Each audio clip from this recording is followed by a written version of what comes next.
The world around you is beginning to grow quiet. The voices, screens, and constant motion of the day are fading into the background, slipping away like ripples disappearing on a still pond. You might hear the faint murmur of something distant, the hum of a passing car, the sigh of wind moving softly against your window. Perhaps the rhythmic ticking of a clock nearby, but all of it blends together now into a gentle backdrop.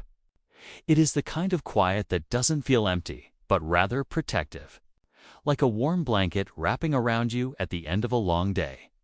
Wherever you're listening from, whether you're lying in bed, curled beneath the covers, or sitting back in a comfortable chair, this is your time, your space, a space where nothing is expected of you except to simply be here. All the lists, the unfinished tasks, the worries, and the noise of earlier hours can stay outside for now. You do not need them. They will wait patiently for another time, but tonight belongs to you. Take a slow, steady breath in, feeling the cool air filling your lungs. Notice the way your chest and shoulders lift gently with the movement.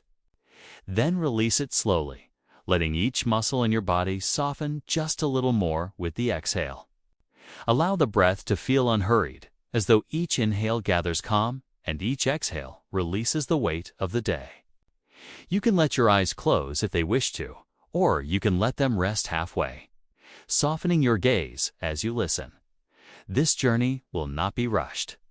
It will move like the slow turning of an old, weathered page in a history book, each sentence carrying you deeper into another time. The words are here not just to tell a story, but to guide you toward stillness.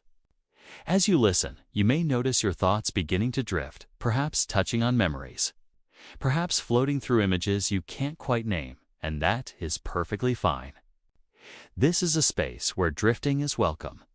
Tonight, we will travel together into the past, into a moment in history when the world was both vast and uncertain. But we will not follow soldiers charging into battle, nor will we stand on the front lines. Instead, we will find ourselves behind those lines where quieter yet vital work was done. We will step into the life of a field cook in World War II, a role less often told, but one that held the heartbeat of the camp. You might picture the scene already, not the roar of artillery, but the low murmur of voices near a fire, the scrape of a wooden spoon against the sides of a heavy pot, the soft metallic clink of enamel mugs being filled one after another. The hands in this story will be stained, not with soot or gunpowder, but with the earthy smell of potatoes, the sharp scent of onions, the warmth of freshly baked bread when ingredients allowed, and you will be those hands. You will be the one rising before dawn, feeling the cold air against your cheeks as you step outside the tent.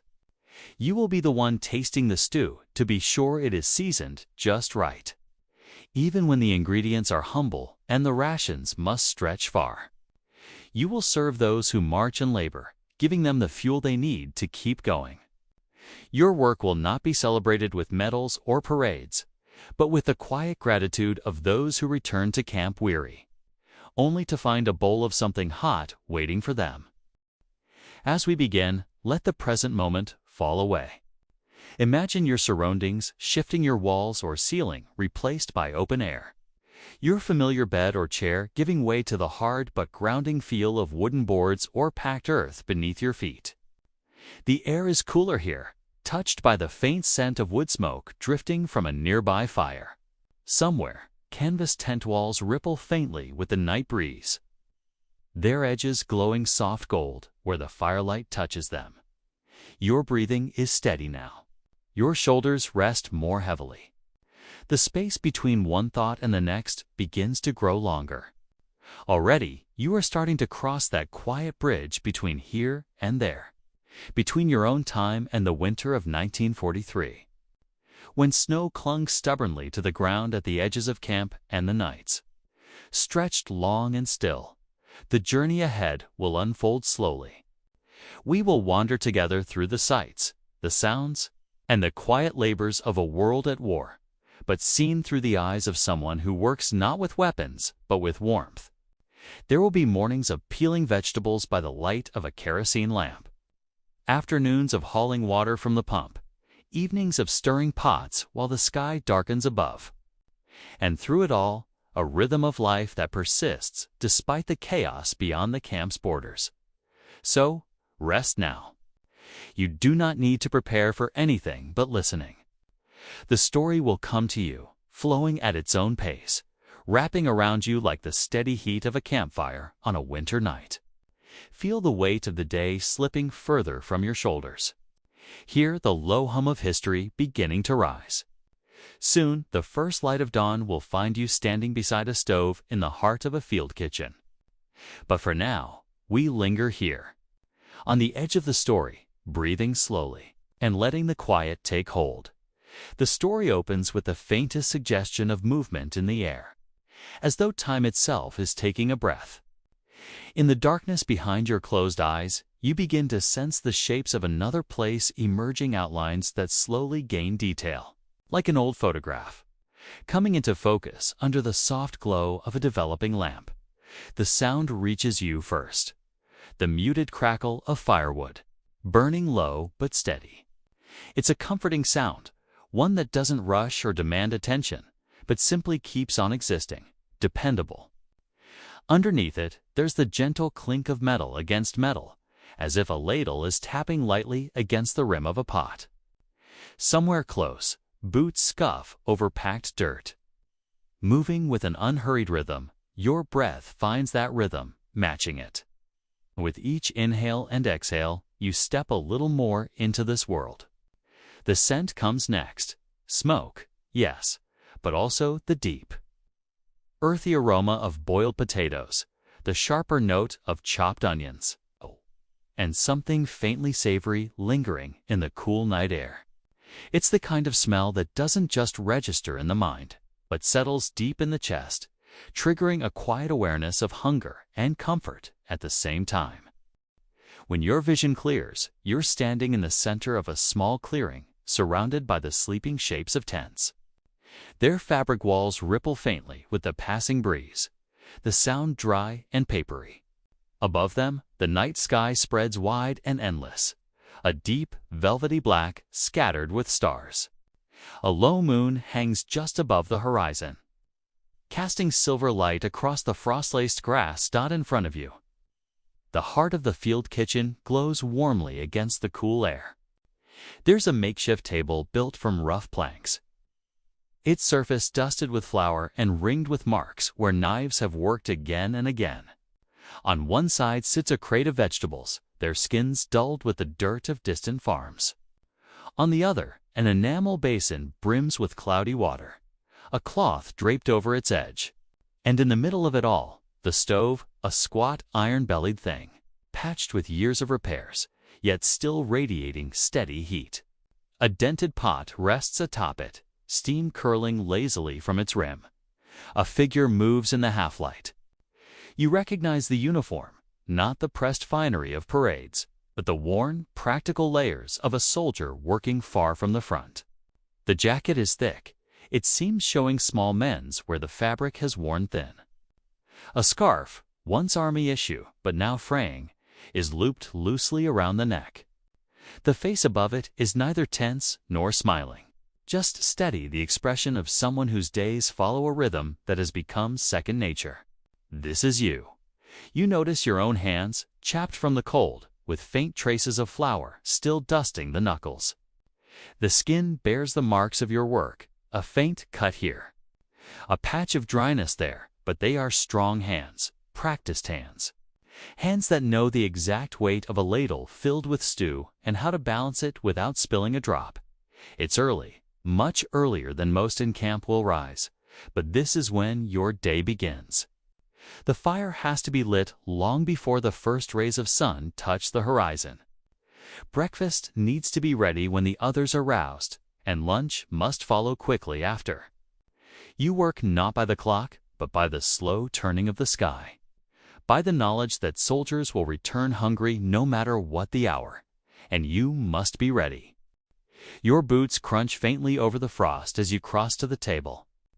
The air bites at your cheeks, but your breath comes easily, curling in faint clouds before your face. You reach for the knife resting at the table's edge, feeling the familiar coolness of its handle against your palm. The blade is worn but sharp enough to split a potato cleanly in two. The sound of the cut, a soft, wet thump against the wood, joins the quiet music of the morning.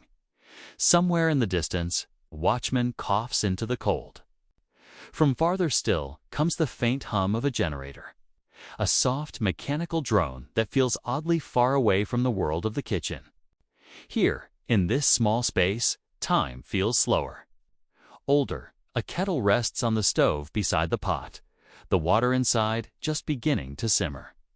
You lift it with care, the handle warm beneath your fingers, and pour a stream into a metal cup waiting on the table.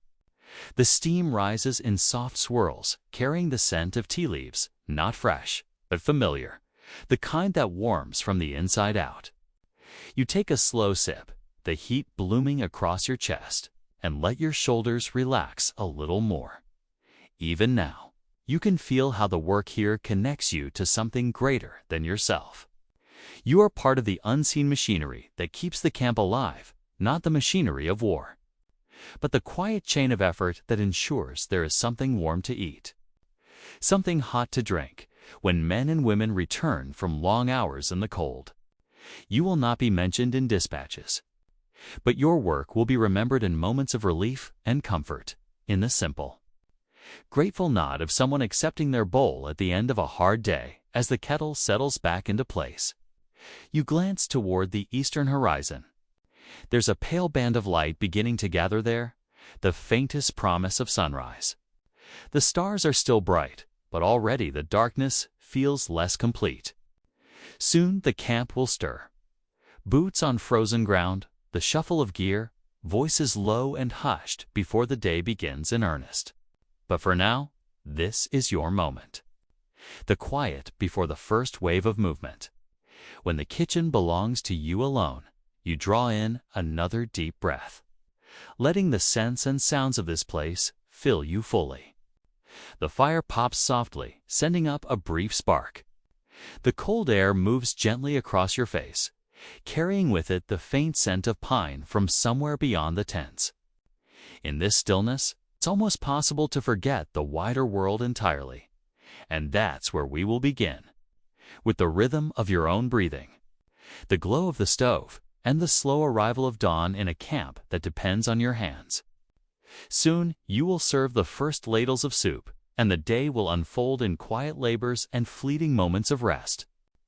But for now, we linger here, letting the warmth seep into your bones, grounding you fully in this time, in this place, before the story carries us forward. The night still lingers when you awaken, a hush lying over the camp like a thin blanket.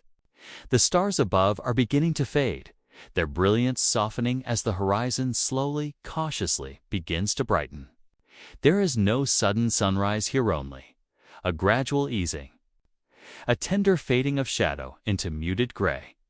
The air is cold against your skin, the kind of cold that makes you pull your jacket tighter, though you can feel the fabric is already damp with the dew of the night. In your hands, a dented tin mug radiates a faint warmth, the bitter scent of coffee curling upward in faint tendrils of steam. The taste is sharp, almost metallic, yet in this world, such a simple comfort feels invaluable. You stand quietly at the edge of the camp's kitchen area, letting your eyes adjust to the faint outlines of canvas tents and wooden supply crates. The field kitchen itself is a rough assembly, nothing polished or permanent, just what can be carried and rebuilt each time the battalion moves. Wooden planks serve as counters, crates double as seats, and above it all, a large canvas sheet stretches, held upright by poles. Beneath it sits the heart of the operation, a soot-darkened field stove, its iron surface scarred with scratches from constant use. Last night's embers glow faintly inside it still, red pinpricks hidden in the ash, waiting to be stirred into life once again. You know that soon the head cook will kneel, coaxing the fire awake with kindling breath and practiced patience. For now, though, it waits in silence, The stove, a sleeping giant at the center of camp life. Around you, the camp is slowly stirring. A cough breaks the quiet. Somewhere, a boot scrapes against the hard-packed dirt. You hear the faint rattle of metal as a soldier adjusts his gear. The sounds are small, subdued, as though no one wishes to break the fragile stillness too quickly. And above all of this, the silence, a silence that feels deep, vast, and strangely gentle. You can almost forget the distant thunder of artillery, the echoes of conflict that linger just beyond the horizon.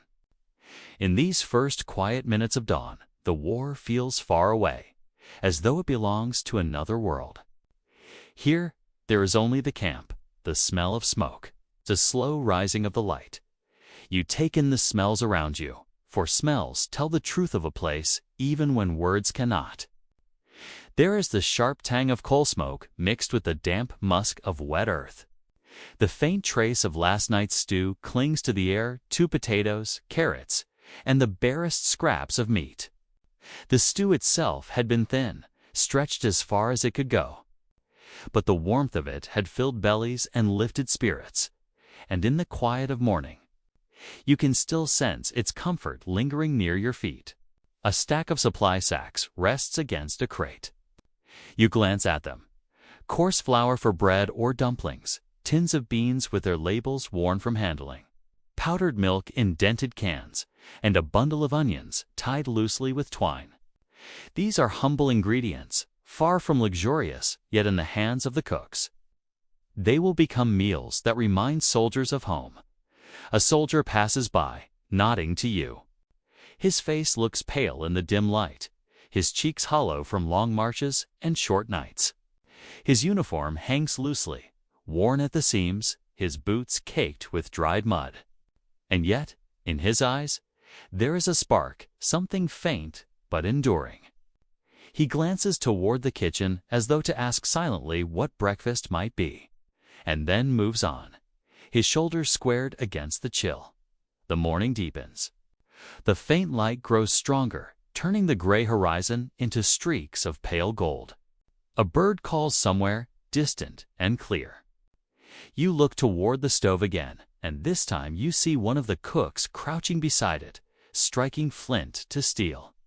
Sparks jump, catch, and soon a fragile flame begins to take hold.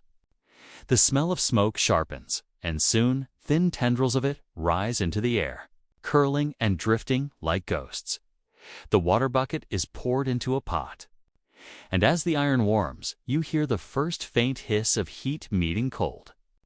Soon the water will boil, bubbling with life, ready for oats or coffee, for whatever can be offered to men who wait with quiet patience for the day to begin.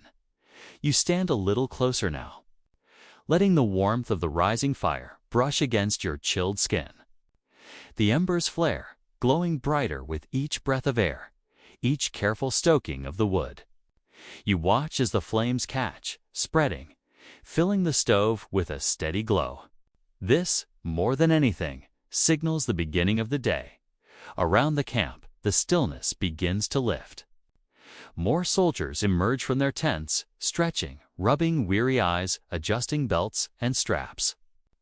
Their voices are low, carrying no urgency, only the soft cadence of men who know the rhythm of mornings like these. Some gather near the kitchen, drawn not by command but by instinct, by the smell of smoke and the promise of food. This moment, fragile and ordinary as it may seem, holds a kind of power. For in the middle of warfare, days are uncertain, and nights are restless. It is these small rituals that hold people together. The brewing of coffee, the crackle of firewood, the steady stirring of a pot. Each act is simple, almost invisible, yet they weave a thread of normalcy into a life that is anything but normal. The first light has fully arrived now, brushing the camp in a pale golden glow. You watch as it touches canvas and steel, boots and helmets, fire and faces. It is a light that feels fragile but insistent, a reminder that no matter what comes, the day has begun. And on that day, you, the field cooks, and the soldiers will do what must be done, survive, endure, and carry on. The morning has settled in now, the pale light softening into a steady glow that stretches across the camp. Breakfast has been served in dented tin bowls, oats thinned with water, perhaps a small slice of bread, and coffee dark enough to stir weary eyes awake. The soldiers sit on crates or crouch near the stove, eating in silence, their shoulders slightly hunched as though conserving their strength, as you finish your own modest serving. A breeze drifts through camp, carrying with it a reminder that the world beyond these tents is far less gentle. The smell change is no longer just wood smoke and coffee, but the distant, acrid temps of oil, the faint metallic edge of machinery left overnight. Somewhere further away, trucks shift in place, their engines growling low as if they, too, are preparing for the day ahead. Walking beyond the kitchen's canvas awning, you let your feet carry you toward the outer edge of camp.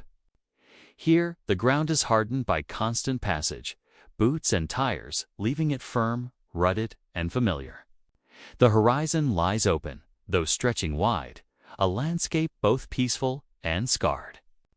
At first glance, it could almost be a countryside morning. The dew still clings to tall grass. Birds wheel quietly overhead, and far-off fields ripple with the soft wind. Yet, the closer you look, the more you see signs of war etched into every view. A fence runs raggedly across the slope, its posts leaning, wire rusted and torn in places. The road that cuts through the land is pitted with uneven grooves, its edges pressed flat by the heavy weight of trucks and tanks that have long passed this way. On the horizon, you see faint plumes of smoke rising thin, gray columns that reach upward, their source hidden but unmistakable. And then there are the sounds. Faint, so faint that at first you think you might have imagined them. But then they return, the distant thud of artillery, far enough away that it does not shake the ground, but close enough that its echo reaches your ears. It is not constant, not even steady, just a reminder, irregular and low, that the front is not far. You pause there, looking out across the land. In this moment, you feel caught between two worlds. Behind you lies the camp with its tents and stoves, with coffee brewing and bread baking, a place where small comforts hold back the tide of fear. Ahead of you, beyond the low hills and smoke, lies the battlefield itself, where those comforts cannot follow. A soldier joins you at the edge of the camp, his tin cup still in hand. He stands silently, watching the horizon just as you do. For a moment, neither of you speaks. There is no need to.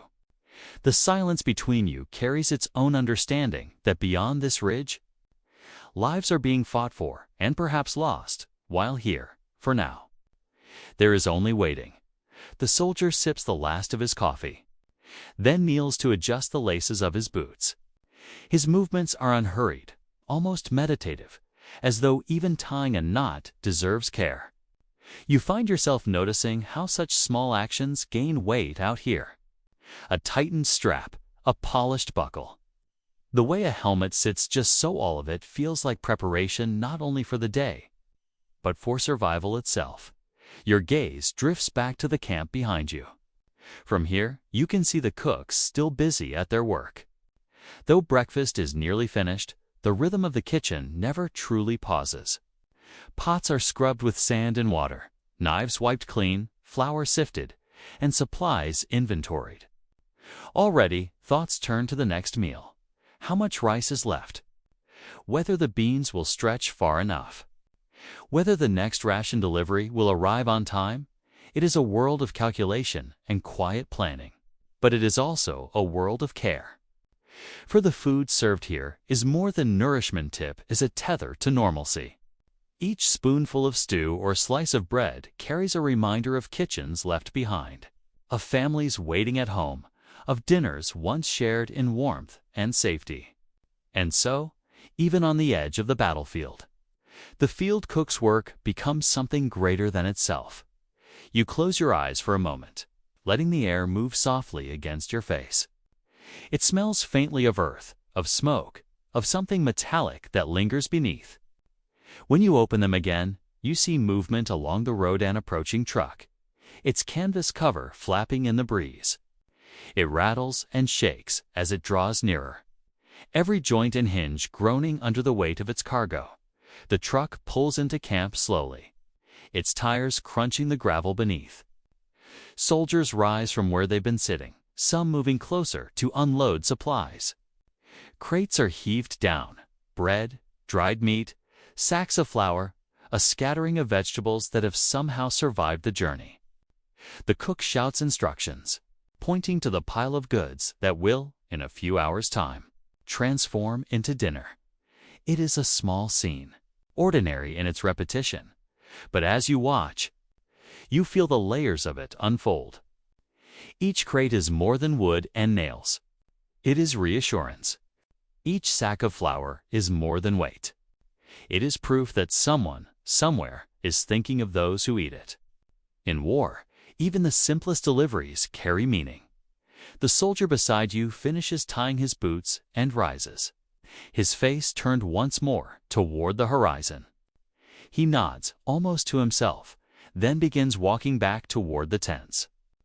You remain where you are, still gazing at that line where land meets sky. The sun is climbing higher now, its warmth beginning to seep into the earth, softening the air.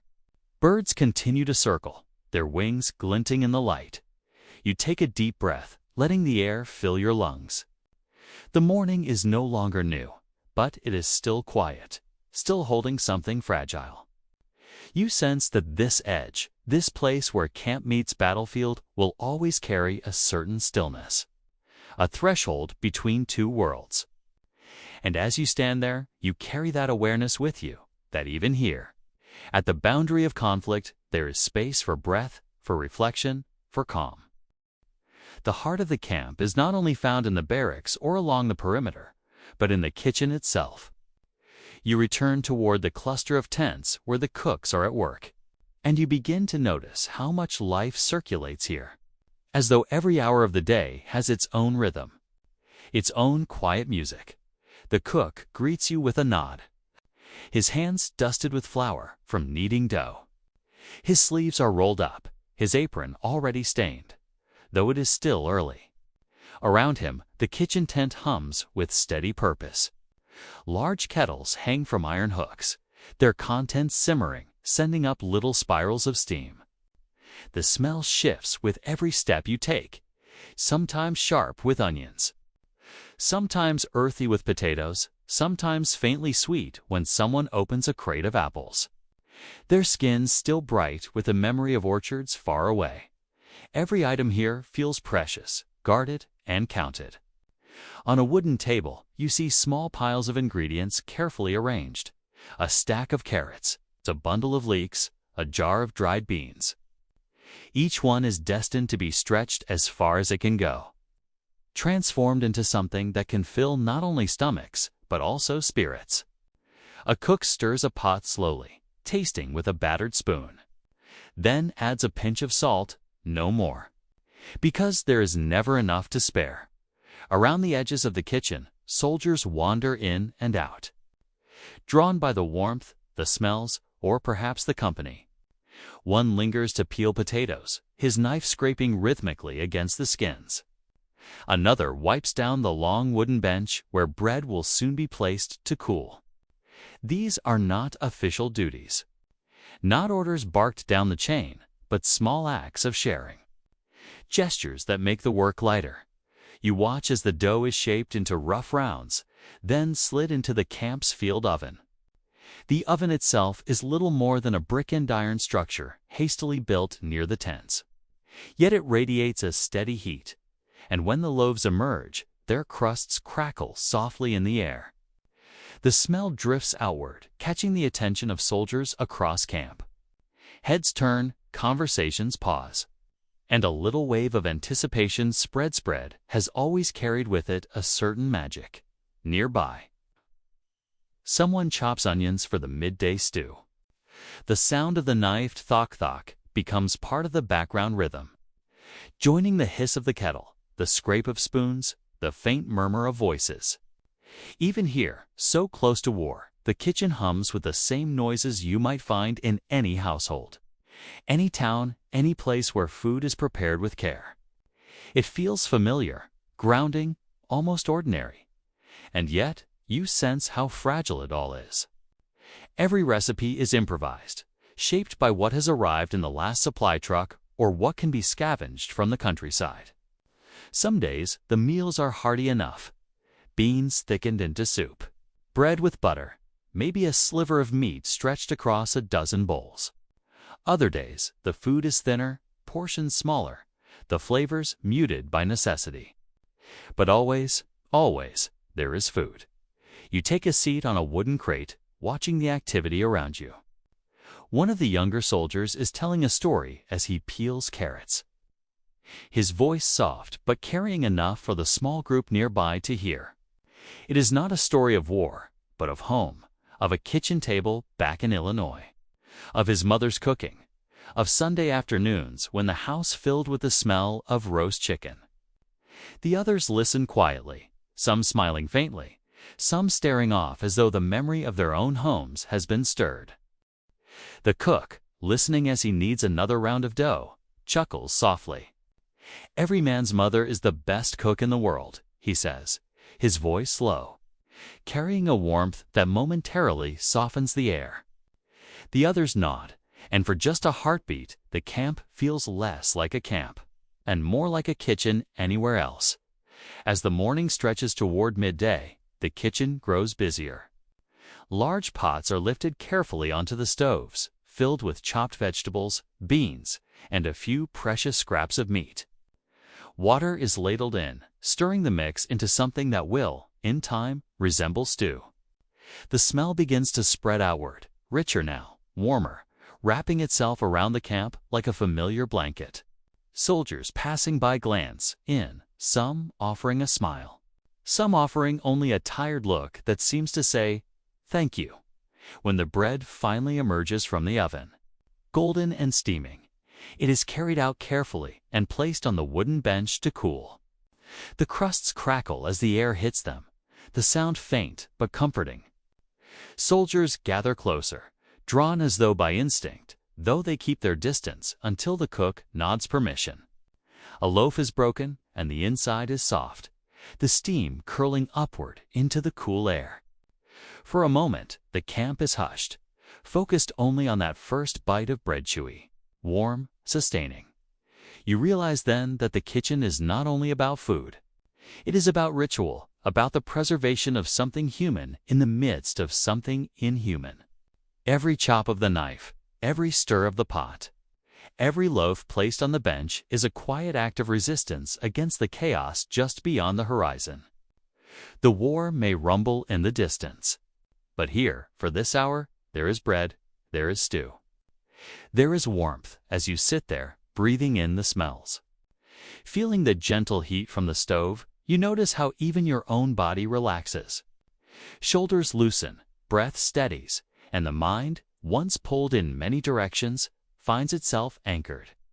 The kitchen, you realize, is not only a place of labor, but of peace, and as the first bowls of stew are ladled out, passed from hand to hand, you sense the quiet gratitude that flows through the camp.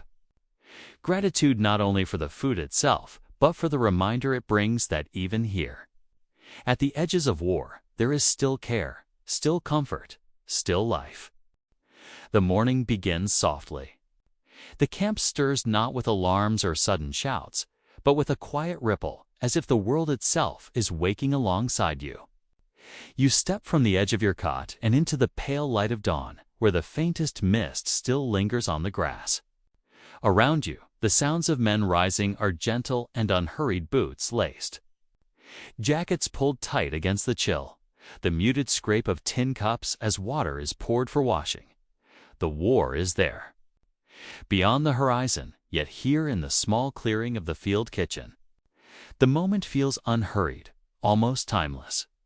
You inhale, and the air is rich with wood smoke curling from the kitchen tent, carrying with it the faint smell of barley porridge warming in the pot. The steam lifts and drifts, mingling with the damp scent of earth and grass, as you walk slowly toward the cookfire. Each step is deliberate, unhurried.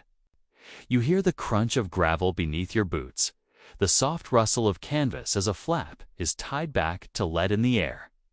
A gentle breeze passes, stirring the edges of your sleeves. The entire scene unfolds with a calm rhythm. The camp alive, but not rushed. You notice how the soldiers nearby speak in hushed voices, saving their strength, conserving what little energy is not already claimed by duty.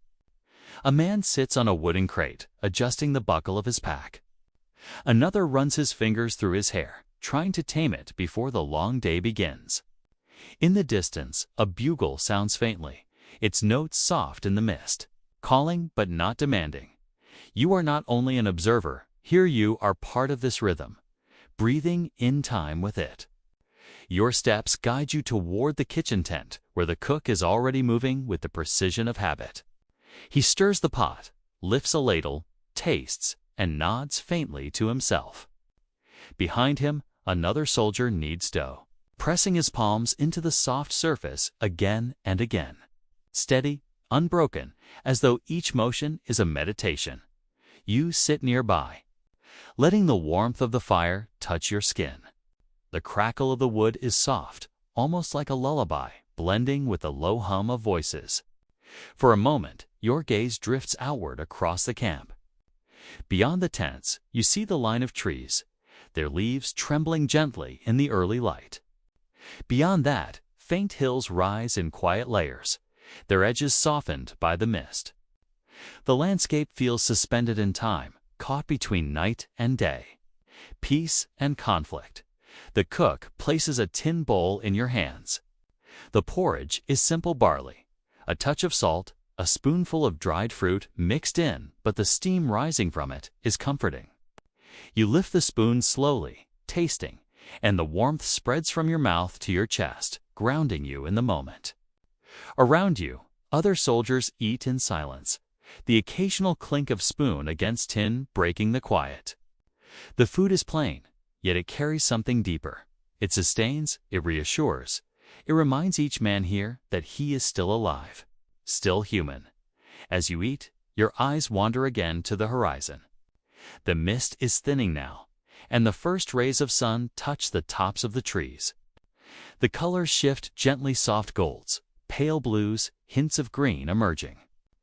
Birds begin their morning calls, weaving thin threads of song through the camp.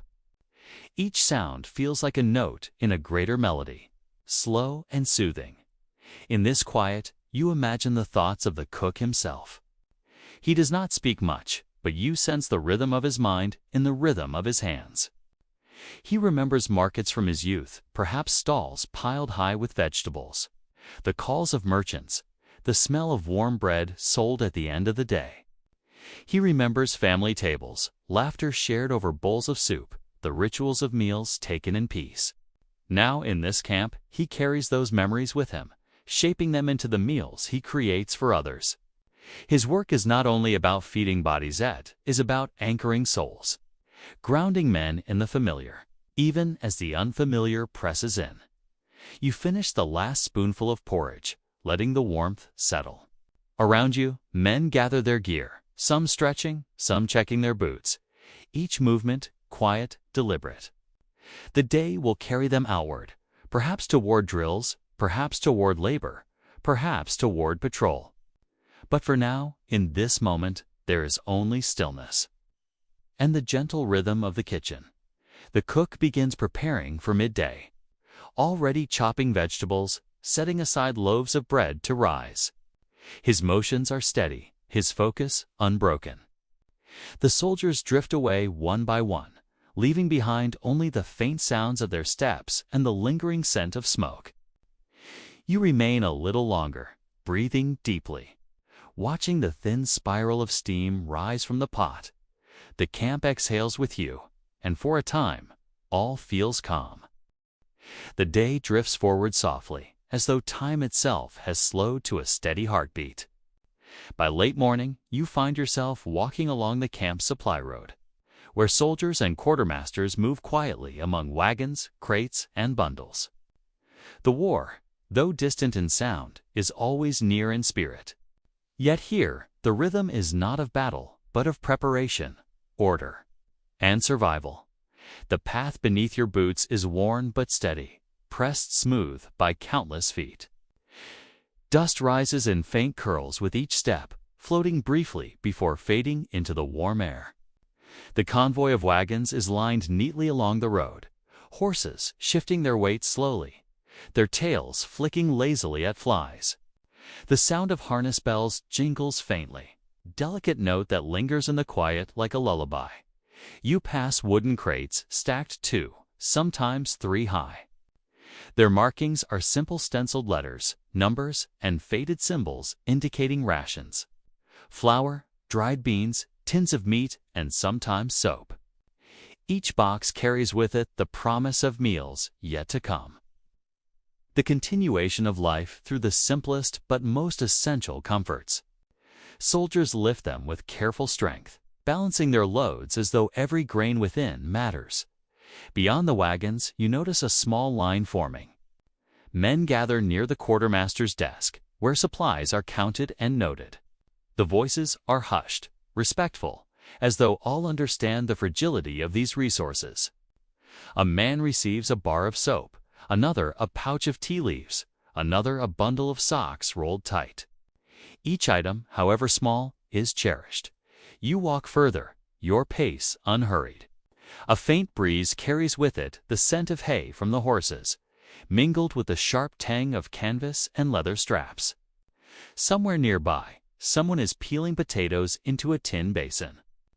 The slow scrape of knife against peel is steady, meditative, like the ticking of a clock, marking gentle time. The road leads you toward a quieter clearing where the supply wagons are prepared for travel. Here, soldiers secure ropes over tarps, checking that every bundle is tied tight. The motions are careful, deliberate, each knot pulled snug, each strap inspected twice. The work is not glamorous, but there is a quiet dignity to it. These supplies will feed hundreds. They will fill bellies, calm nerves, and remind weary men that there is still warmth waiting at the end of long days. As you pause, your eyes drift upward to the horizon. Beyond the low line of hills, faint wisps of smoke rise from a distant village. Perhaps it is peaceful there, farmers tending to fields, children chasing one another along paths. Perhaps it is silent, the homes emptied by conflict. You cannot know. The sight lingers like a shadow, but here, among the wagons, calm endures. The cook you saw earlier steps into view, carrying a small ledger. His brow is calm, his steps steady as he checks the crates stacked nearest the kitchen wagon. He runs his hand across one, nodding faintly, satisfied that the flour has arrived in good condition. His voice is soft as he speaks to a younger soldier, reminding him to keep the sacks dry, to shield them from the damp ground. Even in war, bread must be baked, soups must be stirred, bellies must be filled. You follow him a little, your steps matching his unhurried pace. He pauses at a crate of onions, lifting one and rolling it in his hand. For a moment, you sense the memory that crosses his mind, the smell of kitchens from long ago. The sizzle of onions dropped into a pan, the laughter of family waiting nearby. He does not speak of it, but the memory flickers briefly in the silence before he sets the onion back gently, nearby. 2 horses snort softly, their breath rising in pale clouds. One shakes its mane, the sound of loose tack jingling lightly. A soldier strokes the animal's neck, murmuring words too quiet to hear. The rhythm is steady. Soothing the man calms the horse, and in return, the horse steadies him. You linger here, letting the sounds of the supply road settle into you, the muffled thump of crates being shifted, the scrape of rope drawn tight, the clink of metal ladles being set into boxes. Each sound is measured, unhurried, part of a greater rhythm of life sustained through the simplest of actions. After some time, the convoy begins to move, the lead wagon rolling slowly forward. Wheels creak, hooves step, dust rises. The sound is gentle, steady, like the turning of an old clock. You step aside as the wagons pass, one after another. The driver sitting upright, yet calm. Reins held with a quiet certainty as the last wagon fades into the distance. The road quiets once more. Only the soft crunch of boots remains, the fading jingle of harness bells. The air is still again, holding its breath, waiting for the day to unfold further. You take another slow breath, letting the calm settle in your chest. The journey continues, but for now, all is quiet, steady, and at peace. The afternoon sun has begun its descent, softening the light into warm, golden tones. Shadows stretch longer, draping across the camp with the slow grace of evening. You find yourself walking toward the edge of the field, where a narrow river winds past. Its waters glimmer faintly, carrying the day's last sunlight in ripples that sparkle like fragments of glass. The air is cooler here, carrying the scent of damp earth and river reeds. Crickets begin their soft chorus, a reminder that night approaches, though the day still lingers gently. You step closer to the water's edge, where the river moves in steady rhythm, never hurried, never still, always flowing onward like time itself. Along the bank, soldiers gather quietly. Some kneel to wash their hands and faces, splashing cool water onto skin weathered by dust and sun. Others sit upon smooth stones, boots unlaced, dipping tired feet into the stream. Laughter drifts faintly here and there, not loud, but warm and shared like the last threads of daylight. The cook has brought a pot to the riverside, filling it with water for the evening meal. He moves carefully, his steps measured, his focus steady. You watch him crouch low, tilting the pot into the stream. The water flows in smoothly, clear and bright against the metal surface. When he lifts it again, droplets fall like silver threads.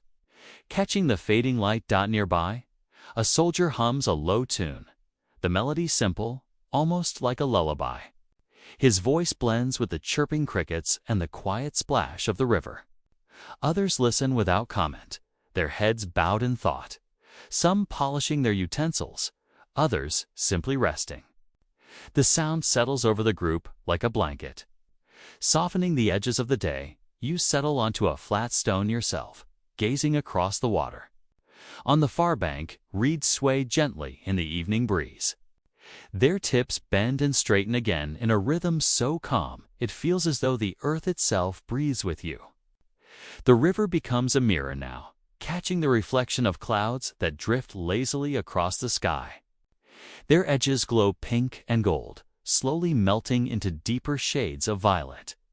The cook returns to his fire near camp, setting the pot carefully atop a tripod of iron rods. He adds herbs gathered from a nearby field-dried thyme, perhaps, or crushed bay leaves carried in a small pouch. The scent begins to rise faintly, mingling with the smoke of the fire. Soon the air is filled with a calming mixture of wood smoke and simmering broth as the meal cooks. The soldiers perform small rituals that ground them. One man writes a letter, his pencil scratching softly across thin paper. Another smooths a photograph between his palms, gazing at the faces captured there. A younger soldier carefully sews a tear in his uniform, the needle flashing briefly in the low light. Each action is small, but each carries weight threads that connect them to lives beyond the war, to memories and comforts waiting far away. The sound of ladles stirring joins the evening symphony.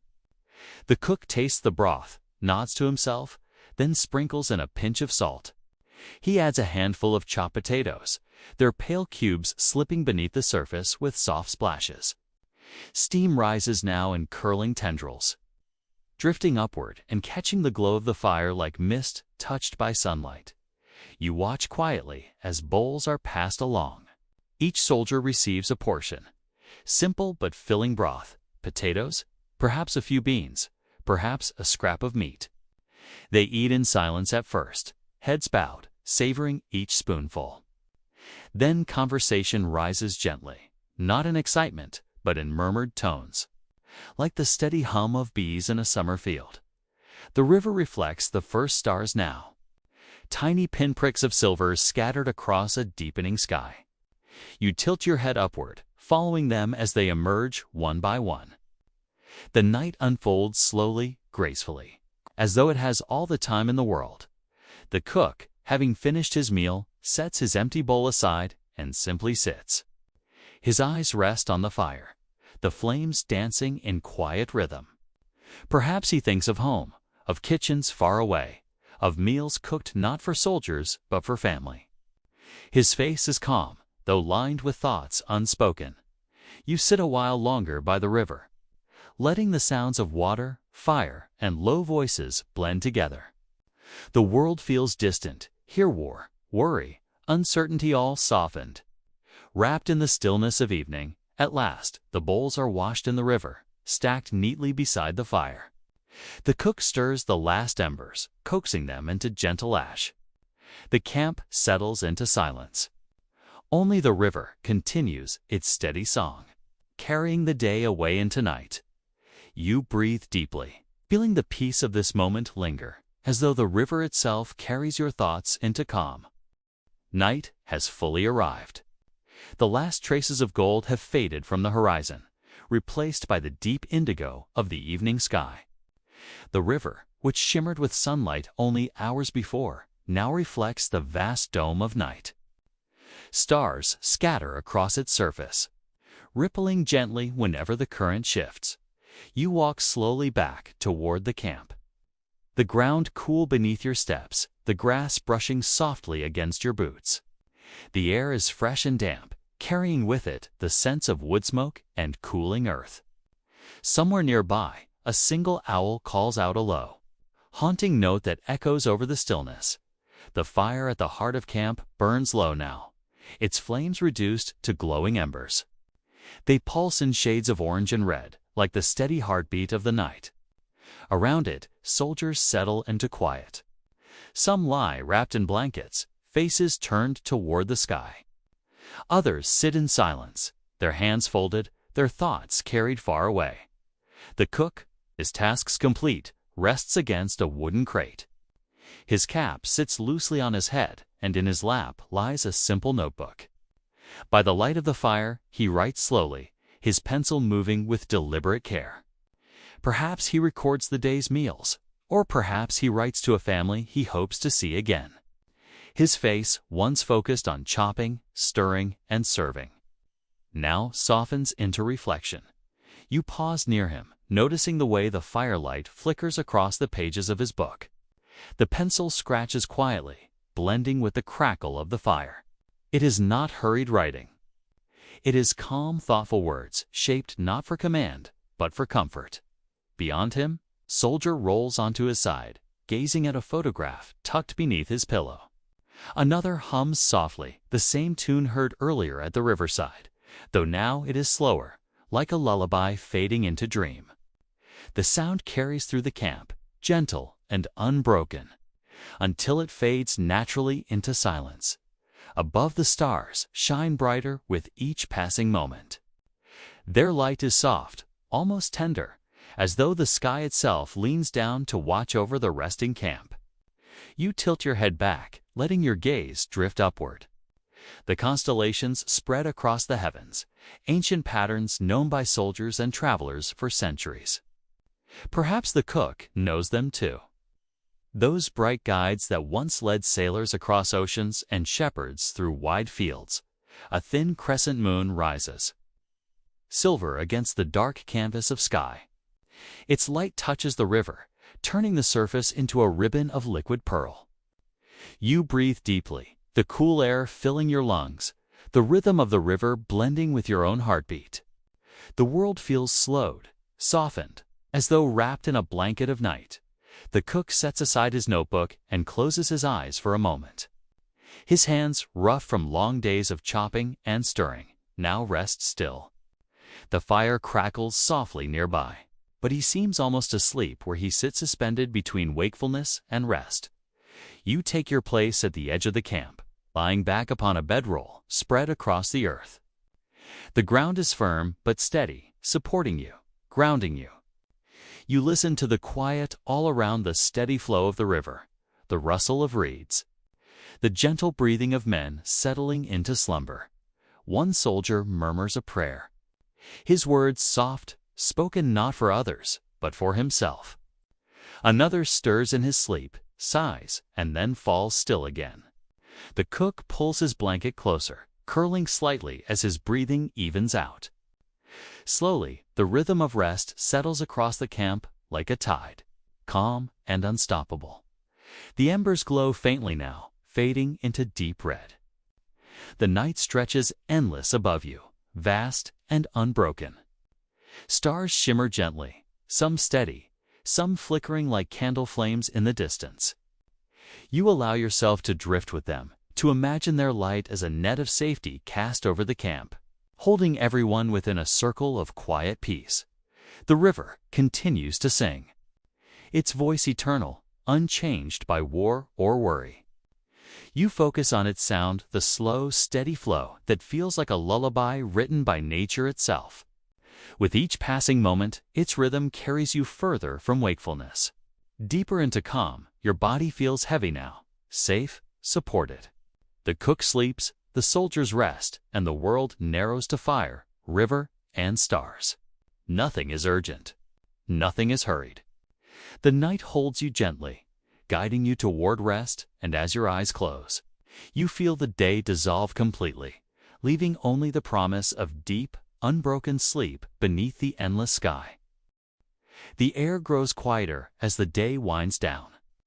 The campfires of the field grow dim, and the distant clatter of tools and voices softens into a hush. You leave behind the familiar scent of wood smoke and stew, stepping into the cooler night where the stars have begun to appear. Your path leads you not toward the barracks or the supply lines, but toward a place of calm and old stone chapel, nestled near the edge of the war-torn village, or perhaps a temple whose doors still open to any soul in need of rest. The building rises from the earth in worn dignity, weathered by time but still steady. Its roof catches the glow of lantern light, and the faint shimmer of the moon traces every edge of carved wood and stone. As you approach, you notice the small details, the marks left by hands that built it long ago. The soft creak of the wooden doors, the faint murmur of prayers once spoken here. It is not a place of orders or battle. It is a place of shelter waiting for you. Inside, the air shifts to stillness. The heavy walls mute the noises of the outside world. A candle flickers gently, its light dancing across old beams and faded icons. You take slow steps forward, your boots making the faintest echo on the stone floor. The sound lingers and fades, leaving you in a cocoon of peace. The cool air smells faintly of beeswax and dust, carrying with it a memory of years gone by. You pause to let your eyes adjust. Shadows gather in the corners, but they do not feel frightening, only deep, as if holding secrets and memories safe within their quiet embrace. The benches stretch out in neat rows, worn smooth by generations of people who once sat in them. Here, soldiers have bowed their heads for courage. Families have gathered to whisper their hopes. Travelers have rested, breathing a little easier beneath a sheltering roof. You find a seat and sit, letting the wooden bench cradle your weight. Your body relaxes into the stillness. A faint draft brushes your cheek, reminding you that this place has stood through countless seasons, countless storms, countless nights like this. The thought brings a strange comfort, even in times of great uncertainty. Places of peace endure. The cook's hands rest gently in your lap. They are hands accustomed to chopping vegetables, stirring kettles, carrying sacks of flour. Hands that serve others. And here, in the soft light of the temple, they find a moment of stillness. You imagine for a moment how many before you sat in such quiet, not as warriors or leaders, but simply as people seeking calm. A bell hangs above the entrance, unmoving in the still air. Its silence feels like a blessing. You picture how it might sound if rung low, resonant, carrying across the valley like a gentle wave. In wartime, bells were often silenced, yet still they remained, waiting for the day peace might return. Their presence, even in silence, was enough to remind people that calm could one day return. You glance upward. The rafters arch above you, dark wood streaked with age. The ceiling is high, giving the room a sense of spaciousness, as though inviting your thoughts to expand, to drift beyond the burdens of the day. Somewhere beyond, faint starlight filters through a crack in the roof, a thread of the night sky weaving its way inside.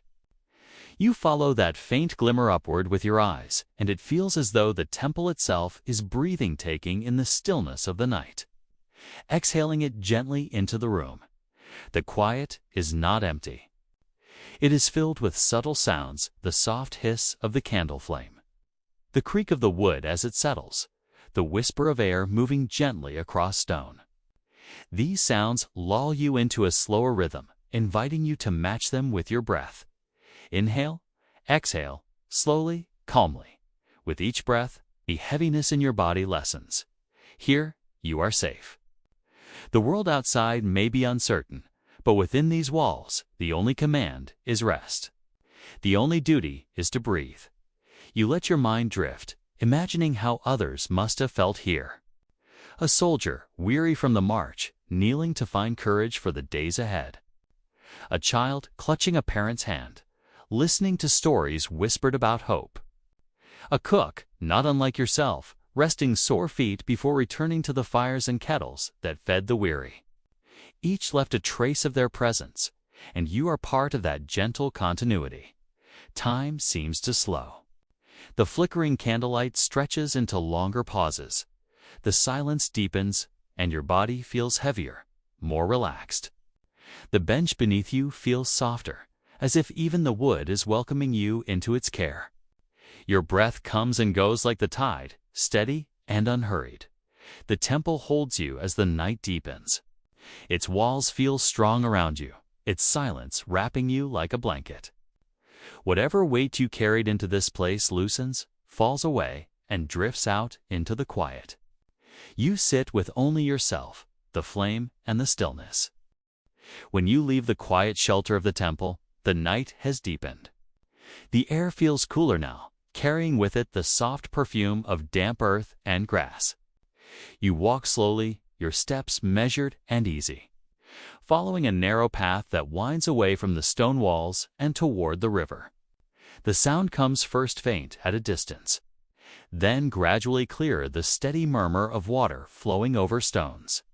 As constant as breath itself, the river greets you like an old friend.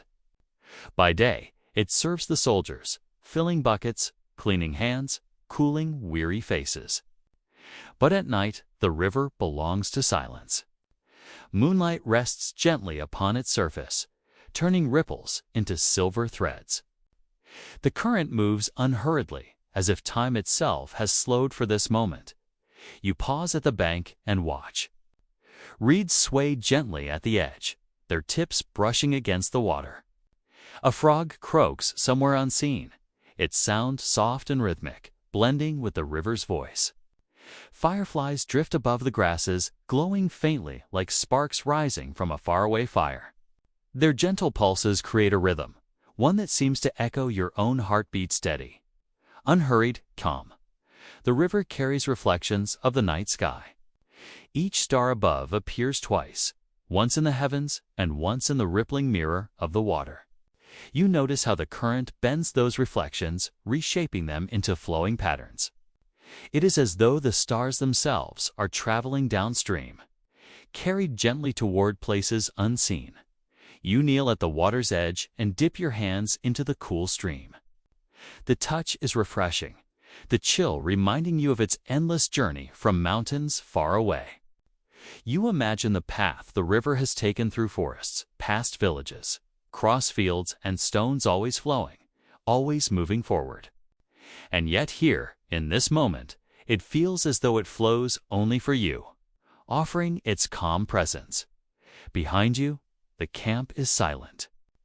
No orders are shouted, no fires blaze high. The world is muted, leaving you with only the river's lullaby. You listen closely, hearing its layers. The bubbling where water passes over rocks, the soft lapping against the shore, the faint hiss of tiny waves dissolving into the earth. Together, they weave a song more soothing than any melody played on strings or flute. You breathe in the scent of the riverbank. It is rich and earthy, tinged with the freshness of water and the faint sweetness of grass. Each inhale feels grounding, drawing you closer to the rhythm of nature. You sit back on the soft earth, letting your weight settle into the ground. It holds you with quiet steadiness, as though the very land itself wishes to cradle your tired body. For a moment, you close your eyes. Without sight, the other senses deepen. The river's song grows stronger. The cool night air brushes across your skin like a gentle hand. The faint flicker of fireflies still glows behind your eyelids. You feel as though the whole world has softened, drawing you into its embrace. When you open your eyes again, the stars appear brighter. The sky above stretches endlessly, each constellation placed as though guiding travelers across time. Some of these same constellations were seen by ancient cooks long before this war, when they tended fires and stirred pots under the same heavens. The thought weaves you into history, reminding you that no matter the century, no matter the place, people have always paused to look upward at night and find peace in the stars. You follow the path of the river with your eyes. It disappears into the distance, curving softly into the shadows of the land. You wonder where it will flow tomorrow, whose hands it will refresh, whose lips it will quench. But those questions feel far away. Tonight, its gift is simply its presence, the way it speaks without words. The way it offers rest without asking for anything in return. Time stretches gently as you sit by the water. The minutes blend together, like ripples merging into the stream. Your thoughts begin to drift, moving slower and slower, until they too are carried away like fallen leaves on the current. The river hums. The earth cradles you. The stars watch silently above, and in that quiet balance, you feel as though the night itself is holding you in its arms, rocking you gently toward sleep. The river fades softly behind you as you lean back against the earth, gazing upward into the night. The sky stretches infinitely, vast and unbroken, its darkness filled with points of silver light. You let your breath slow, in rhythm with the stars, as though the universe itself is breathing with you one long, steady inhale, and a gentle, unhurried exhale dot above. Constellations glimmer like ancient maps. Two soldiers and travelers of the past, these stars were more than decoration. They were guides, storytellers, reminders that no matter how vast the land below, the heavens always offered direction. You imagine field cooks, centuries ago, stepping out from their tents after preparing meals, lifting their eyes to this very same sky. Perhaps they too felt the comfort of knowing that, though the world was heavy with conflict, the stars remained untouched, eternal, steady, reliable. The Milky Way spills across the heavens like a river of light. Its pale glow drifts from horizon to horizon, reminding you of streams of flour dust rising when bread is kneaded in camp kitchens, or of the white trail of steam rising from boiling pots. It is a cosmic reflection of earthly labor's quiet, essential, enduring. Each star above feels like a candle lit for travelers long gone. Some shine brighter, steady, and unwavering, while others twinkle faintly, like whispers in the dark. You follow their patterns slowly, as if tracing invisible lines between them. There is no need to hurry. The sky invites slowness. As your eyes wander, you recall how ancient cultures gave these stars names and stories. To the Greeks, they were hunters and maidens, heroes and beasts, immortalized forever in light. To sailors of centuries past, they were anchors and markers, guiding wooden ships across unknown seas. And here, for you, tonight they are companions distant yet intimate, as though they lean closer to keep you company. The air grows still. Even the river's murmur feels hushed, allowing the sky to speak. Its voice is not loud, not urgent. It is a soft presence, a lullaby without words. Each glimmer above seems to say, "Rest now, traveler. You are safe beneath our watch." You breathe deeper, filling your lungs with cool night air. As you exhale, you feel your body sink a little further into the earth. The ground feels warmer now, familiar, as though it molds itself to your shape. A faint breeze brushes across your face, carrying with it the faintest hint of smoke from distant campfires thin, almost gone, blending with the night. You close your eyes for a moment. Yet the stars remain imprinted behind your eyelids. Their afterglow lingers like gentle lanterns guiding you deeper inward. When you open them again, the stars seem brighter, more alive, as though they too have been watching you rest. Somewhere in the distance, an owl calls. Its sound is low and resonant, drifting across the open space like a note struck on a hollow drum. The answer comes a moment later, another owl, further away. Their voices weave across the night, reminding you that even in the quietest hours, life continues its soft rhythm. You imagine how countless soldiers before you, in countless wars, lay beneath similar skies. Some whispered to the stars their fears. Some prayed for guidance. Others simply gazed upward, allowing their minds to drift beyond the battlefield, beyond the hardship, to the endless calm above. In those moments, the stars were not distant, they were close, offering quiet refuge. The longer you watch, the more the sky feels alive. Stars seem to pulse in and out of focus.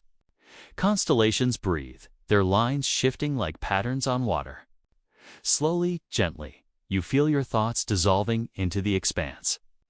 You are not merely looking at the stars, you are floating among them, carried upward on invisible currents of peace. The boundary between earth and sky grows thinner. You no longer feel separate from the night.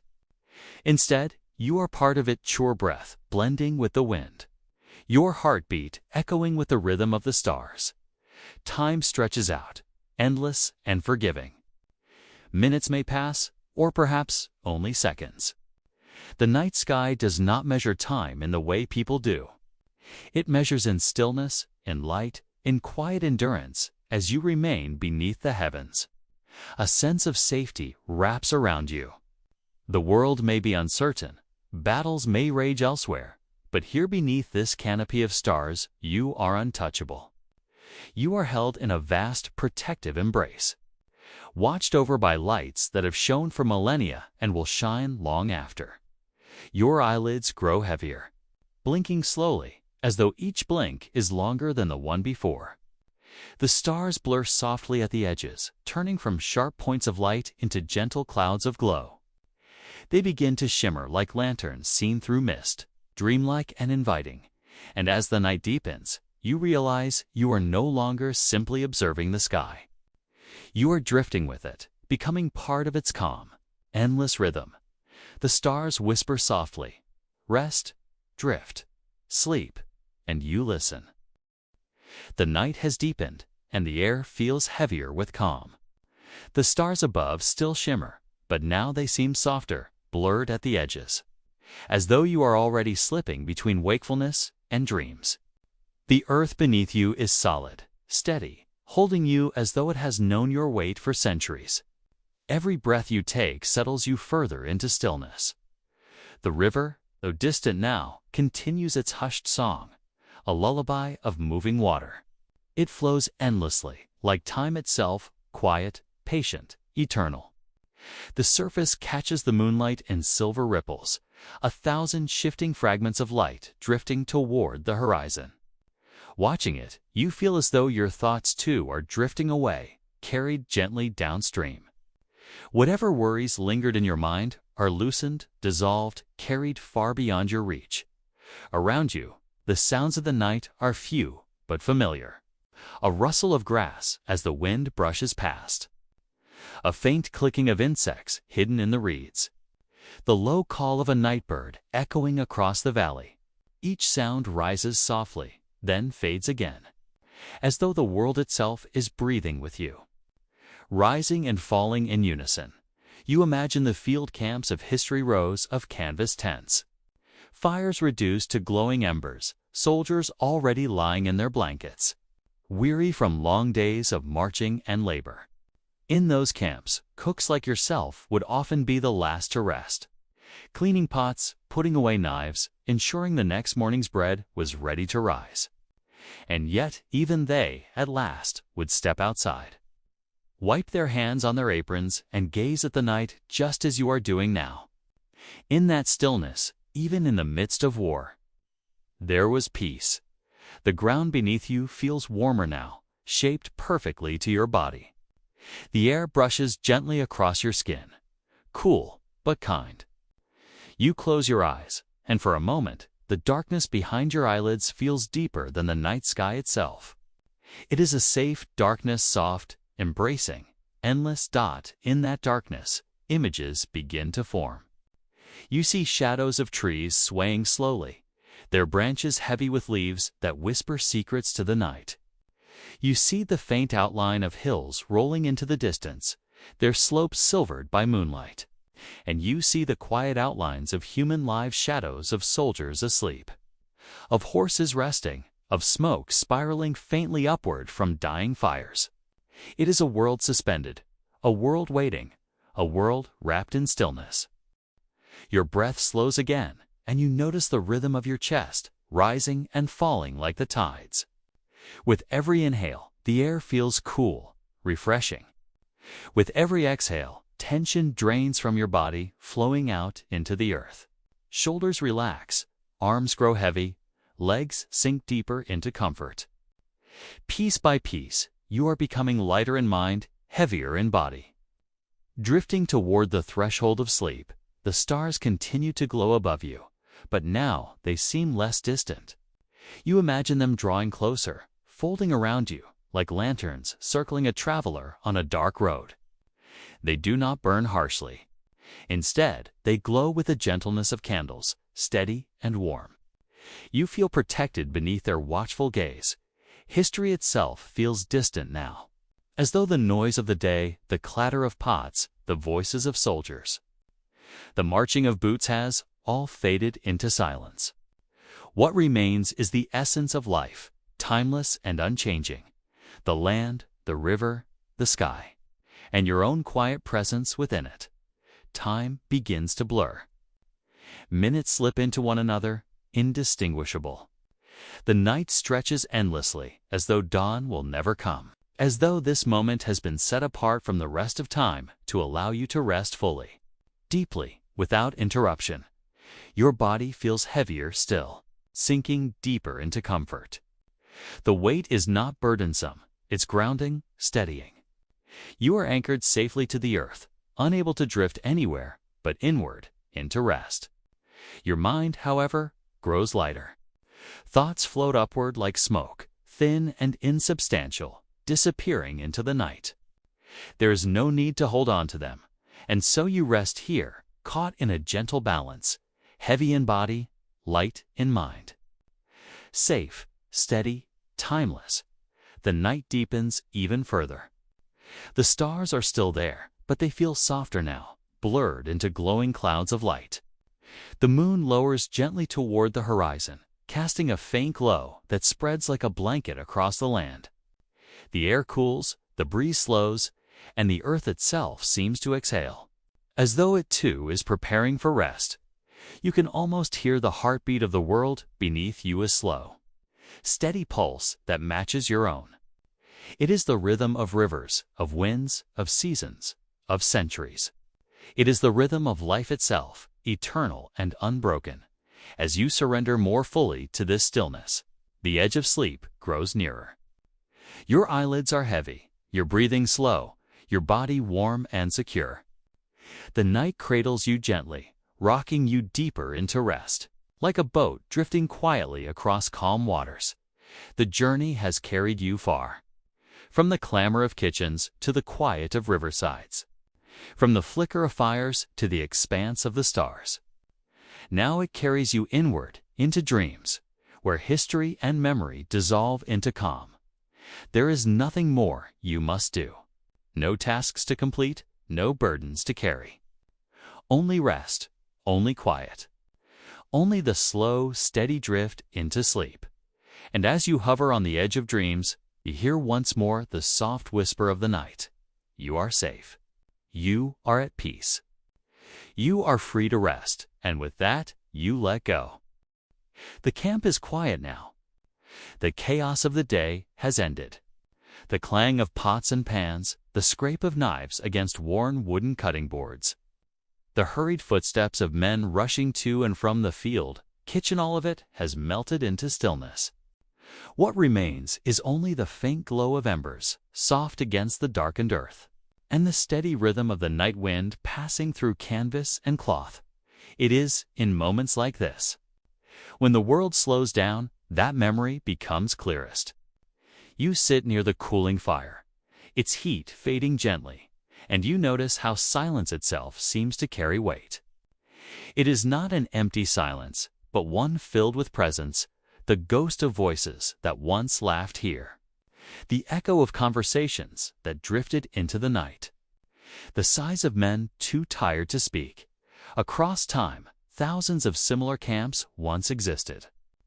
From the frozen edges of the Ardennes to the rolling fields of Normandy, from the deserts of North Africa to the damp forests of Eastern Europe, the same sight could be found: small clusters of tents, low fires, weary figures wrapped in blankets. Each camp had its own rhythms, its own struggles. Yet they were tied together by the same thread: human endurance, human longing, human survival.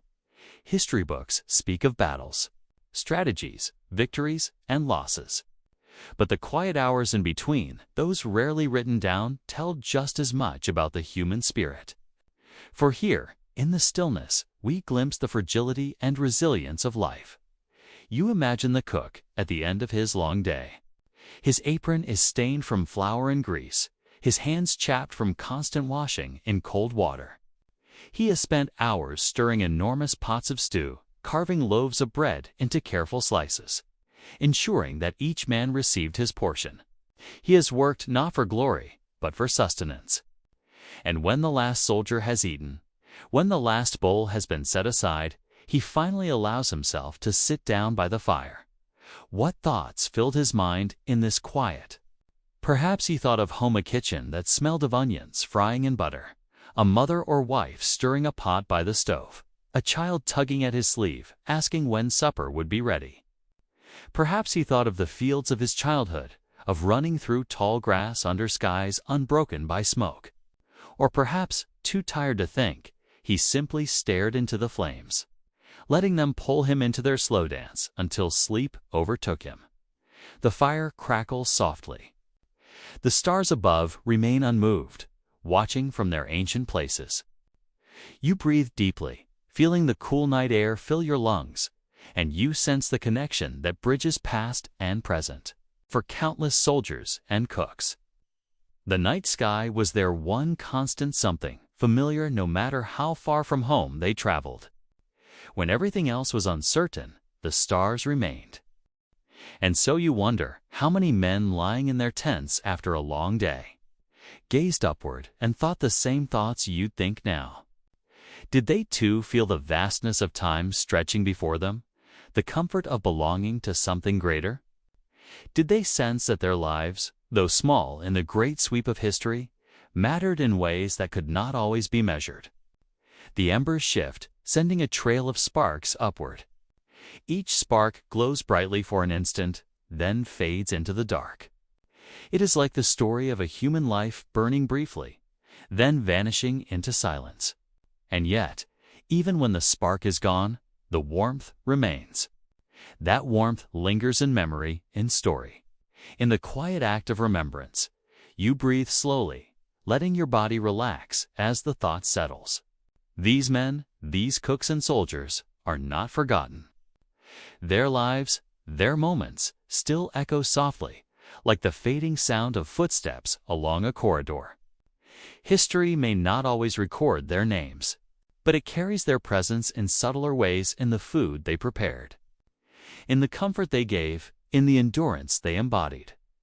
The air is still now, except for the faint hum of insects in the grass and the occasional distant bark of a dog.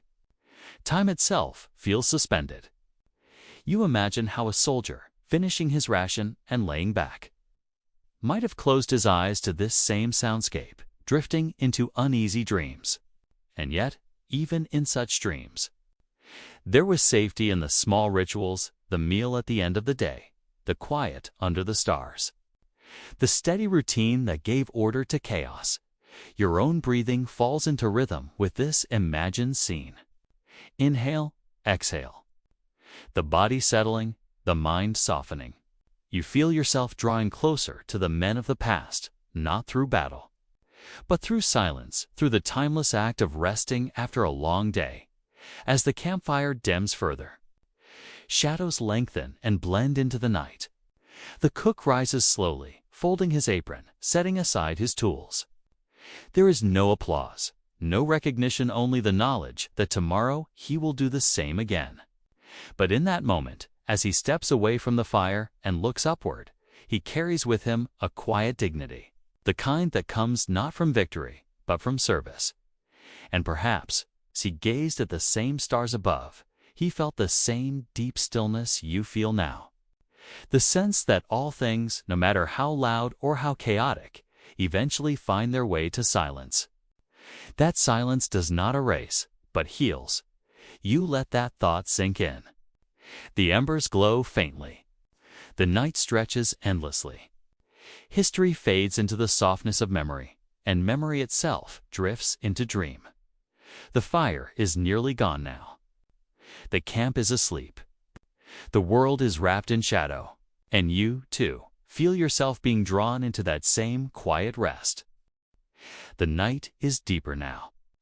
The fire has burned down to little more than glowing coals, and even the wind seems gentler, as if reluctant to disturb the fragile stillness that has settled across the camp. The soldiers are resting, their breaths rising and falling in quiet unison beneath canvas shelters. Yet, though the camp is silent, it does not feel empty, for in the hush of night, voices seem to linger. Not loud, not intrusive, but soft like echoes carried across time. Perhaps they are not truly sounds, but impressions, memories woven into the earth itself. The voices of men who once laughed here, sang here, prayed here. Men whose words are gone, yet whose presence remains. You close your eyes for a moment and let yourself imagine them. The hushed murmur of two friends sharing a last cigarette before sleep. The low hum of a song carried from one corner of the camp, half remembered and out of tune, but comforting nonetheless. The brief chuckle of someone recalling a joke from home, each sound fragile as a candle flame, illuminates the humanity that lived within the war. It is easy in history books to think of war as numbers divisions, battalions, losses tallied neatly in ink. But here, in this imagined night, you feel the truth more clearly. War was lived not only in battles, but in small, fleeting moments of companionship and weariness, of ordinary people doing their best to endure. The field cook, too, is part of this memory. He may not have carried a rifle to the front lines, but he carried something else, the responsibility of care. His work fed these voices, sustained their laughter, gave them strength to carry on another day. The echoes you hear now are tied, in some unseen way, to the meals he prepared. A simple bowl of stew, a piece of bread, a hot drink in the cold, these were not luxuries, but they became anchors. Tiny lifelines that reminded men of life beyond the war. You picture the cook moving quietly through the camp, checking that the food stores were covered, that the fire was banked safely, that tomorrow's meal could be begun without worry. He did not speak much, perhaps, yet his silence was a form of presence. And if you listen closely, you can almost hear his footsteps, faint on the earth, a rhythm that joined the greater harmony of the camp. Memory does not always preserve details. The names of many of these men are lost, their personal stories scattered like ash in the wind. But even if the world does not recall them, the night does. This silence carries them. And in listening, In remembering, you become part of their story too. You imagine the voices fading further, not disappearing, but softening, like ripples spreading across water. They remind you of how fragile life is, how quickly laughter can be swallowed by silence, and yet how deeply it lingers once shared. Every story told, every meal shared, every step walked it, all leaves traces, even if unseen. Your breathing slows. The mind begins to wander gently, like a river meandering through fields at dusk. The past no longer feels distant, but close enough that you feel the warmth of its presence. These soldiers, these cooks, were not so different from us. They worried, they laughed, they longed for home. They carried burdens too heavy to speak of, but they also carried hope, tucked quietly within themselves. And so the voices remind you, though the war itself is long gone, humanity continues. Their lives, however brief, flow into the greater current of history, and from that current you, to drink. Every story of survival, every act of care, enriches the world we live in now. You breathe this truth in. It feels soft, like a blanket wrapped around your shoulders. The echoes fade further until they are no longer words, but impressions, gentle waves of feeling that rise and fall within the silence. Comfort, weariness, hope, these are the voices that remain above you. The stars glow steadily. The sky, vast and ancient, has seen countless such nights. It has watched over camps of soldiers and fields of workers, over families huddled by their hearths, over travelers resting by the roadside. The stars bear silent witness, holding memory in their endless light, and as you gaze upon them in your imagination, you understand what those men must have felt, that though the world seemed uncertain, they were not truly alone. For the stars were there, then as now, constant and unchanging, keeping watch as voices whispered into the night. The camp is utterly still. The cook rests now, his body weary, his heart heavy but steady. His dreams, if they come, will be colored by memories of home, perhaps by the scent of bread baking, by the laughter of children, by the comfort of a table surrounded by familiar faces. Dreams are the one escape from the harshness of the day, and tonight you hope his dreams are kind. The voices have quieted. The fire is nearly gone. Only the faint glow of embers remains, pulsing like a heartbeat. And in that rhythm, you hear the continuation of life. The heartbeat of the earth itself, carrying forward all that has been, all that will be. You breathe deeply once more, allowing your body to grow heavier, more relaxed. The voices of memory become softer still, dissolving into the quiet hum of night. And as they fade, they do not leave emptiness, but peace. A reminder that every life, however small, contributes to the great story of humanity. The echoes drift, the stars remain, and you are left with stillness. Stillness that is not absence, but presence gentle, eternal, comforting. And in that presence, you find yourself drifting too, carried gently into rest. The silence deepens as the night continues its slow passage. The camp, once filled with the bustle of soldiers and the clatter of pots, has surrendered fully to rest. Only the faintest sounds remain: the whisper of fabric stirring in the breeze, the muted crack of cooling wood, and the steady cadence of distant breathing. Silence can feel heavy, almost tangible. In times of war, silence is rare, and when it comes, it feels both unsettling and sacred. Tonight, it lies across the camp like a heavy quilt, muffling every trace of sound, drawing each man inward into the solitude of his own thoughts and dreams. You feel it too.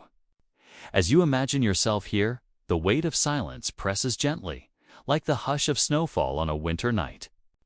It is not oppressive, but deep in invitation to reflect, to listen, to let the mind settle into stillness.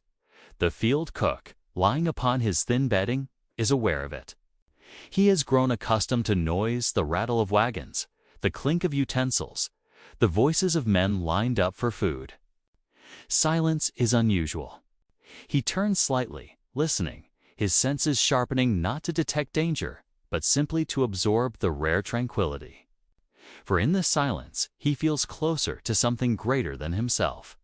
Silence, after all, holds memory. It carries the unspoken weight of the day. Every face he served, every hurried meal handed across the table, every word over hurdle of it settles here, woven into the night. He feels it in his chest, as though his own breath carries the burden of countless others. You, too, can feel this weight. It is not heavy in a troubling way, but in a grounding one. Like the deep roots of an ancient tree, silence anchors you, reminding you of the strength found in stillness. If you listen long enough, you begin to notice that silence is never truly empty. Within it, the smallest sounds gain meaning. The soft shuffle of a sleeper turning over, the distant call of a night bird, the quiet crackle of dying embers. Each is magnified, not by volume, but by contrast. Carrying more weight simply because it exists within the hush, so it was, too, for those who lived through war. A single laugh in the quiet night could feel like salvation. A whispered prayer could seem louder than cannon fire. Silence allowed them to notice, to appreciate, the fragile beauty of such moments. The cook closes his eyes, and in the silence, he sees home. Memory is clearer in these hours. He imagines the warmth of his mother's kitchen, the comfort of bread pulled fresh from the oven, the laughter of neighbors carried through open windows. Those sounds, though long past, seem alive again in the silence of the night. And for a moment, he is not on foreign soil, but back in the safety of home. You can almost see what he sees, can almost taste the bread, can almost hear the laughter. The silence makes it vivid. Silence allows memory to rise, to breathe, and yet silence also carries absence. For every memory recalled, there is another that cannot return. Friends lost, opportunities gone, paths forever changed. The cook does not dwell on these, but he feels them, as one feels the empty chair at a table or the echo of a voice no longer heard. Silence holds both presence and absence. And it is this duality that makes it so profound. The stars above shine brighter in the absence of sound. Their light feels sharper, their constancy more reassuring. In the silence, it is easier to believe they are eternal, watching over every generation that has come before, and every one yet to come. You breathe slowly, deeply. Each inhale feels longer, each exhale softer. The silence soothes, pulling you further into calm. It is as though time itself has slowed, each moment stretching into eternity. The cook finally drifts, his body surrendering to rest. His dreams, perhaps, are shaped by silence too. Dreams without words, filled instead with impressions, the warmth of firelight, the smell of fresh bread, the sound of familiar laughter. Dreams that carry him gently, like a boat floating downstream. The silence remains, long after sleep has come. It enfolds the camp, enfolds you, enfolds history itself. Silence is the final keeper of all things. Battles end, voices fade, but silence endures, carrying everything in its embrace. And in this weight of silence, you find peace. Peace not of forgetfulness, but of gentle remembrance. Peace that comes when the world finally pauses. Allowing the heart to rest, you drift deeper into your own silence, into your own dreams. The weight of silence holds you, steady and kind, as the night continues on its endless way. The stars remain, scattered across the dark canopy of night, watching silently as generations pass beneath them. They are the quiet witnesses of history, unchanged by the rise and fall of empires, untouched by the fleeting struggles of men. To gaze at them is to step outside of time itself, to be reminded that the stories of today are but threads in a vast, endless tapestry. For the field cook, Lying on his blanket in the stillness of night, the stars stir thoughts of legacy.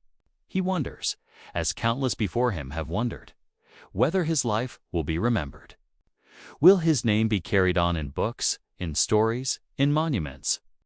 Or will it be lost, as so many names are, known only to those who once shared his meals, his laughter, his company? And yet, perhaps legacy is not always about being remembered by the many. Perhaps it is about leaving even the smallest imprint on the hearts of those nearby. Each meal served in the cold, each gesture of kindness offered to a weary soldier, these may be his legacy. Not written in stone, but carried quietly in memory, in gratitude, in the faint comfort of knowing that for one moment, he made someone's burden lighter. You, too, may feel this question stirring in the stillness. What does it mean to leave something behind? Is it grand achievements, or is it the quieter, unseen acts of care? Under the stars, with the world hushed, it is easier to believe that the quiet acts matter most. The stars, after all, do not shout. They do not demand recognition. They shine steadily, softly, and in that steady light, they guide travelers, inspire poets, and comfort the lonely. Their legacy lies not in brilliance, but in constancy. Perhaps people, too, leave their truest mark, not in moments of grandeur, but in the steady light they offer others along the way. The cook closes his eyes, listening to the silence, feeling the vast sky above him. He does not need to be remembered by nations. He is content knowing that in small, simple ways he has kept men alive, kept spirits lifted, kept something human burning even in a world shadowed by war. That, too, is a kind of legacy. You breathe deeply, and as you exhale, you let go of the day's noise. You imagine the stars above you, ancient and calm, reminding you that your presence matters. Even the smallest moments of kindness, even the quietest contributions ripple outward, leaving traces beyond what you can see. You, too, are part of history's great, unbroken chain. The night deepens. The embers of the cook's fire glow faintly, their warmth lingering like memory itself. The men around him sleep, unaware that their stories, their struggles, their laughter beneath the stars are all now part of a larger narrative that time itself carries forward. Someday, centuries from now, someone may look up at the stars and wonder about those who came before. They may imagine the soldiers who slept under the same sky, the cooks who kept them nourished, the countless ordinary souls who lived, loved, and dreamed beneath the stars. In that imagining, the past breathes again. Legacy is not always found in names, it is found in the persistence of memory, in the way we continue to wonder, to care, to remember. The stars shimmer faintly, as though nodding in agreement. They remind us that nothing is ever truly lost. The laughter once carried through these camps, the footsteps once pressed into this soil, the voices once lifted in song or prayer, they all remain. Faint echoes stored in the fabric of time itself, and as you lie here, drifting gently toward sleep, you become part of that continuity. The breath you take now, slow and soft, is the same rhythm felt by those before you. Your dreams tonight flow from the same well of silence and memory that has always guided humanity beneath the stars. The cook turns once more, settling into the earth. His breathing slows, steady and deep. He is no longer thinking of tomorrow's duties or of the war that rumbles far away. Tonight, he is simply a man beneath the stars, held by silence, comforted by the thought that in some way, his life has mattered. You, too, are held. By the quiet, by the sky, by the weight of history that does not burden, but soothes.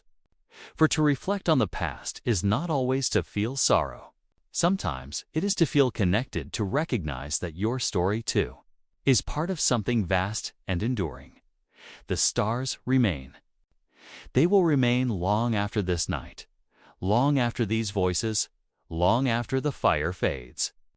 Their constancy whispers a promise, that peace, in some form, always returns.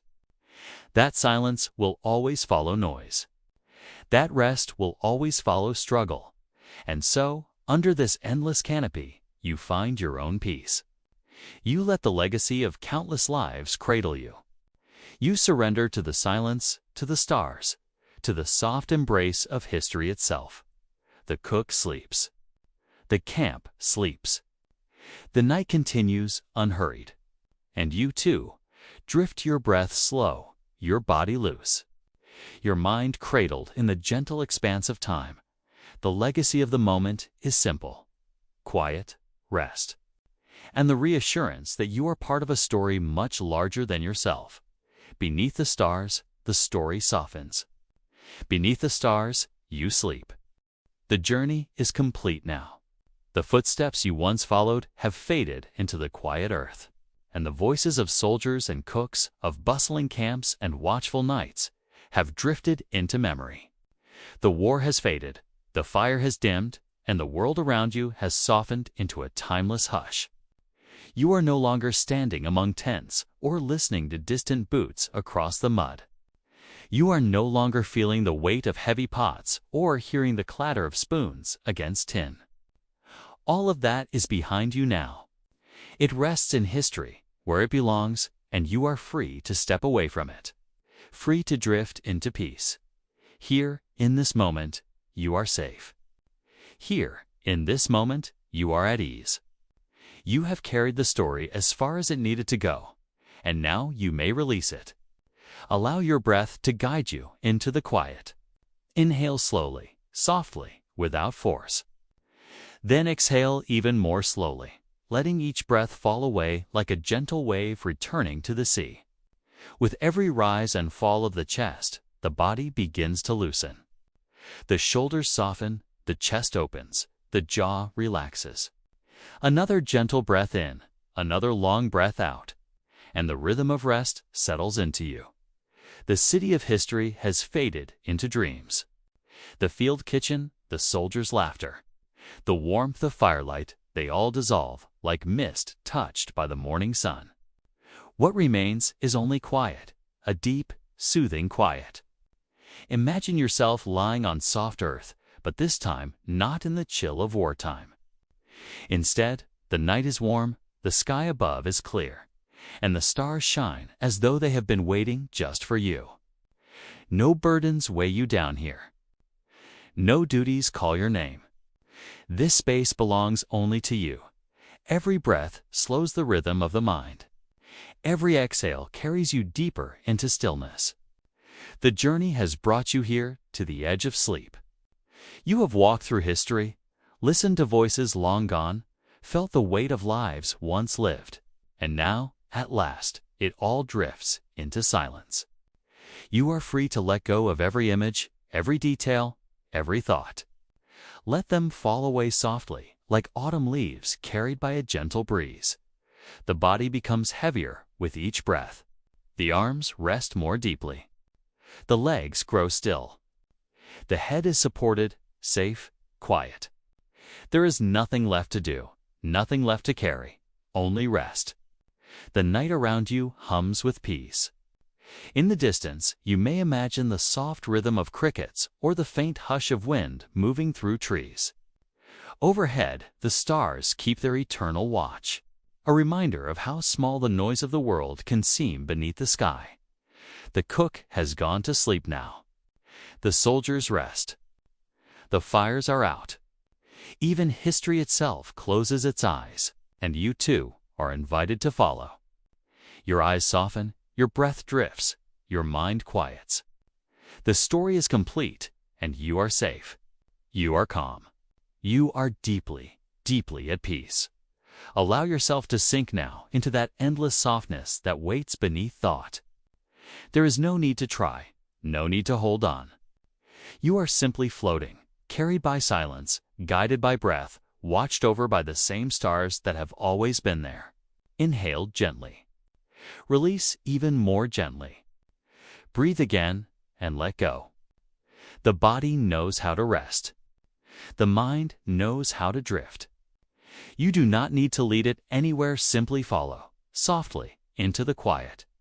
The journey is complete, and the rest begins.